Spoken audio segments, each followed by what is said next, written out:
I do think you have to be a certain level, but I don't know if it's as simple as that anymore. That's why I'm like, when you say Zoro can't do it, or like they're questioning like Yamato can't do it, why not? Like, what's stopping them from just doing it? Is it because they're not versing somebody with equal strength? So I do still think that there is a level you need to get to be one, but once you're there, you're only going to split the sky once ideologies are truly clashing when you go head up.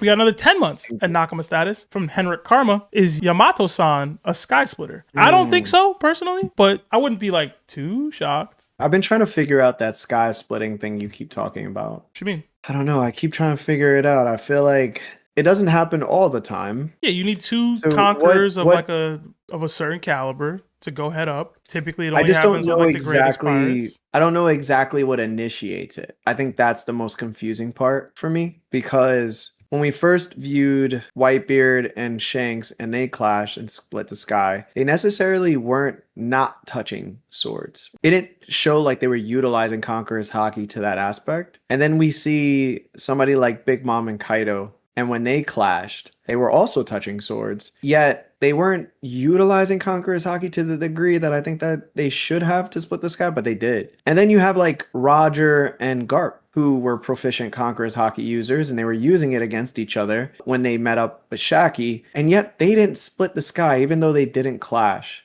But then we also have like Whitebeard and Roger, and they clashed on God Valley while trying to rescue Shaki, and they were using Conqueror's Haki, but they weren't splitting the sky then. So it's like there's so many instances within One Piece where we have these Conqueror's Haki users clashing, and we know that they're proficient enough to split the sky, but then they don't split the sky. So like, what makes the sky split, and do you have to be a certain level? In my opinion, I agree with you. I do think you have to be a certain level, but I don't know if it's as simple as that anymore. That's why I'm like, when you say Zoro can't do it, or like they're questioning like Yamato can't do it, why not? Like, what's stopping them from just doing it? Is it because they're not versing somebody with equal strength? Like, what's your thought? Like, I think a lot goes into it, right? Clearly, there's a level that needs to be reached for you to do this. Oda's purposefully made it so that Luffy didn't split the sky until he fought Kaido. He had fought Conqueror's Haki users before that are at least similar levels to him, or had extreme ambition or will, or opposing ideologies. There's more to it than that. But he didn't split the sky with Doflamingo. He didn't split the sky with Katakuri. It was reserved for Kaido. That could be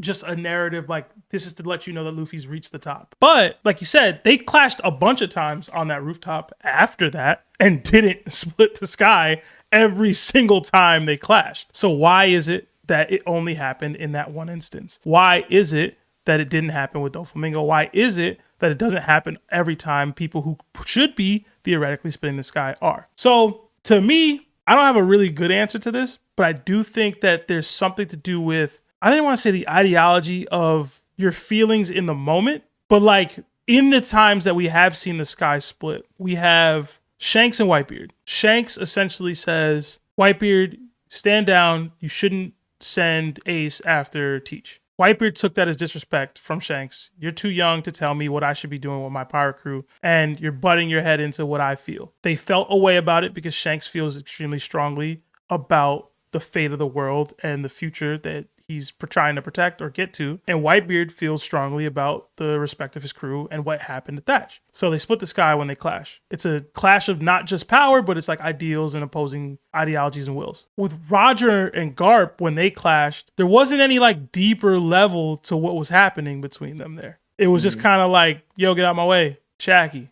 And then when you have Kaido and Big Mom clash, they hadn't seen each other since God Valley, seemingly. I mean, maybe they seen each other after that, but it was always beef. Maybe the pent-up animosity for all those years, like the betrayal that was felt by Big Mom, and Kaido basically she's going against what he already told her in like, yo, if you come to this island, I'll kill you. I don't know. I feel like they add something extra to these attacks, and it's not being added to every single attack. Like, obviously, they're not using advanced Conqueror's Haki in these moments, but there's something extra there. Yeah. I want to impose my will on you in this moment in a way that I'm not necessarily doing in every single attack that I'm doing. So that's like my thought process. I don't have a real great answer. So I don't know how you feel about that, but I think there is like something extra that's being added to their will in those attacks. I think it's the ideology aspect. I think the likelihood of you being right is higher than what I first thought, because I didn't like the aspect of the ideology thing taking place just to split skies. But it does make sense because, like you were saying, well, you know what? They have to be at a certain level. And I'm thinking to myself, well, there was one clash where two people or just one person is at that level. And it would be Saint Ethan Baron Venus Juro. He clashed with Zoro. And they both clashed with Conqueror's Haki. And yet the sky wasn't split. So I was like, then the ideology aspect comes in and it's like we don't really have ideologies clashing. So I guess that makes more sense, but it leaves me to question you now. Have you convinced yourself that it's not about being at a certain level, but more ideology based? I think it's both. I think it's both. Oh, it's both. Because that's why I brought up the Dolphy versus Luffy thing. Because in that moment, the ideologies couldn't be more conflicting. In both clashes, both the foot and later when they clashed with the God Thread and Bound Man Punch. But they didn't split the sky. They got in the anime, they got about as close as you get, but they didn't split the sky. So I do still think that there is a level you need to get to be one. But once you're there, you're only going to split the sky once ideologies are truly clashing when you go head up. So now I think this is starting to become like an actual great conversation. So now if we're basing these factors on ideology, I guess now, right?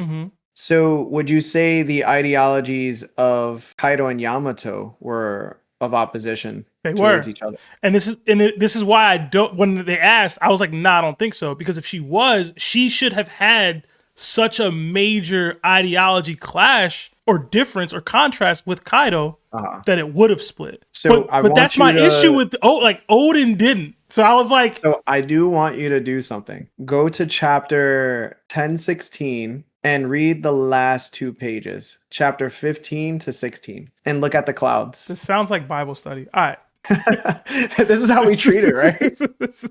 So 15, you see Onigashima. It doesn't give me like actual page numbers, but I'm seeing Onigashima on the page. So yeah, so Onigashima is the first panel on page.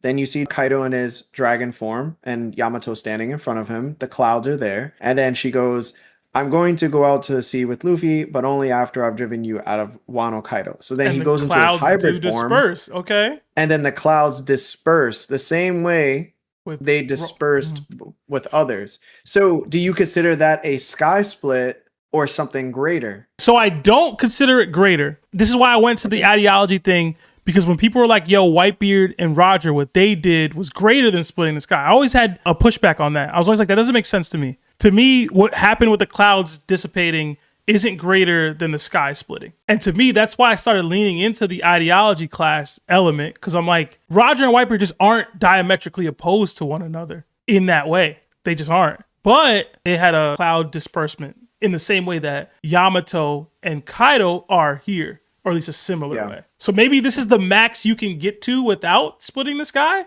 This is where I'm saying, like, Haki is so complicated, more so than I thought people thought it would be. Because now we're starting to see, like, we were on board with the ideology of clashing. Now we have the ideology, and it's not splitting the sky. Instead of it's dispersing it. And it's like, we have to now cloud scale. I don't think we should be cloud scaling, bro. So this is what I'll say, and this is I think this is a very healthy conversation. I think realistically, maybe, just maybe, and this is just me putting this idea out, I think the chances of all Conqueror's Haki users being sky splitters exists on possibly any level. Now, it all depends if you could utilize your Conqueror's Haki. Like somebody like Kid, can he split the sky? Probably. But can he really? Most likely not, because he can't utilize Conqueror's Haki. Where like Don Chinjiao clashing with Garp or whatever could split the sky, but their ideologies have to go against each other, like you said. I think the disbursement of the clouds, I don't know. I can't give you that thing. Like, put it this way, like Harold and Rox, when they were on Mari Joa. There's no clouds in Mari Joa, from what I remember. So they couldn't split the sky. And they couldn't disperse the clouds. But that's what I mean. So that's my secondary issue. Did they split the sky when they clashed at Elbaf? Because those were two. We can't tell. I mean, yeah, the sky is kind of high. Yeah, it is.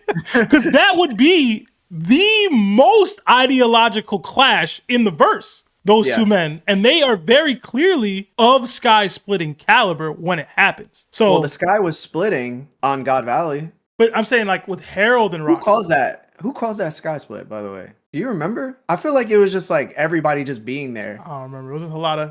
It's a lot going on. Yeah, it was a lot going A on. lot going on. But that might be the dagger in the thought process then. Unless, again, the sky did indeed split at the heavens of Elbaf that we just haven't seen. Yeah. But that is the most ideological class versus with two of the strongest capable enough conquerors there. Because when they first clash, they don't split the sky, but there's no ideological messaging there. They're just two dudes running into each other at Mary Joie. So it's like the sky wouldn't clash or split. But when they're in Elbaf, there's like a real stakes, there's real tension, there's real ideological differences. So I want to ask you two questions before we move on. The first question being, do you now lean towards Yamato and Zoro actually being sky splitters? No, I still think they're not of the level that they need to be. Okay. Yeah. I think Even after all this talk, you still like no. I still think they need to get to that level. And then my second one is, do you think sky splitting actually matters? Yes. Listen, man. All right. It's we a had goofy, a whole bunch of conversation about nothing then. That's really what happened, bro. It's a goofy yes, but it's still a yes. I think it does matter. Man. All right. Listen, man. If that's what it is. I gotta see the sky. I'm in.